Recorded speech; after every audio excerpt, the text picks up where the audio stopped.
Donald Trump right there, guaranteeing to the American public at the debate Sunday night, just 4 days ago, that he never sexually assaulted a woman, as he himself described doing on that 2005 Access Hollywood videotape. He said Sunday simply and unequivocally, "No, I have not." But today, at least 4 women say Trump did, that he kissed them and or groped them and or violated them. 2 women coming forward in the New York Times, one coming forward in People magazine, and one sharing her story with the Palm Beach Post. Donald Trump responded to the allegations earlier today, calling them totally, absolutely false. Mr. Trump also seemed to imply that the writer from People magazine who came forward to tell her story was not attractive enough for him to sexually assault. You take a look at her words. You tell me what you think. I don't think so. CNN's Sarah Murray is in Cincinnati, where Mr. Trump will hold a rally in a few hours. And Sarah, several of these women cited Trump's comments Sunday night at the debate that he had never sexually assaulted anyone as a lie, and the reason they are now coming forward.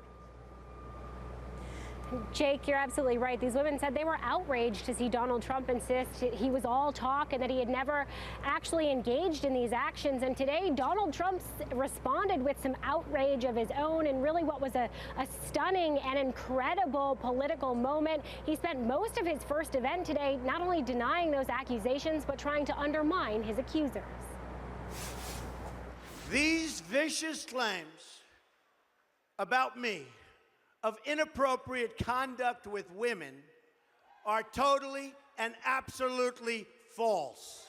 With less than 4 weeks until Election Day, Donald Trump is adamantly denying allegations of sexual assault that are emerging from multiple women across the country. These claims are all fabricated.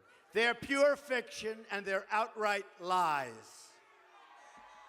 These events never, ever happened. At the presidential debate, Donald Trump insisted his vulgar comments about sexually assaulting women were only words. I have tremendous respect for women. Have you ever done those women things? Have respect for me. And I will tell you, no, I have not.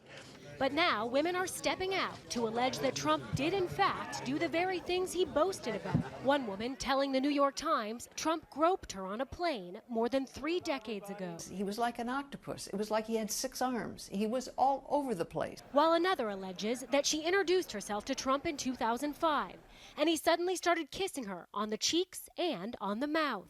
And a reporter for People magazine, assigned to write a story about Donald and Melania's first anniversary in 2005, writes that when Melania went to change outfits, Trump offered her a tour of Mar-a-Lago, during which he pinned her against a wall and began, quote, forcing his tongue down my throat, telling her, "You know we're going to have an affair, don't you?" Some of the allegations are strikingly similar to the behavior Trump bragged about in footage from Access Hollywood in 2005. It's like a magnet. You just I don't even wait. And when you're a star, they let you do it. You can do anything. Amid the revelations, Trump is fighting back. His lawyers calling for a retraction of the New York Times story and threatening to sue. The Times has declined to retract the story, saying any harm to Trump's reputation was brought on by Trump's own words. As Trump attacks the credibility of his accusers today from the campaign trail. Why wasn't it part of the story that appeared 20 or 12 years ago? That would have been one of the biggest stories of the year. The GOP nominee reserving some of his harshest criticism for the People magazine reporter, even seeming to suggest the reporter was not attractive enough for him to sexually assault. You take a look at her words. You tell me what you think. I don't think so. I don't think. Trump's approach comes as he and top aides have argued the women who accused Bill Clinton of sexual assault in the 1990s deserve the benefit of the doubt. Bill Clinton was the worst abuser of women ever to sit in the Oval Office. And in yet another sign of the Trump campaign's struggles, a source confirms the campaign is pulling resources out of the battleground state of Virginia, acquiescing crucial territory at the same time that Clinton is looking to expand the map.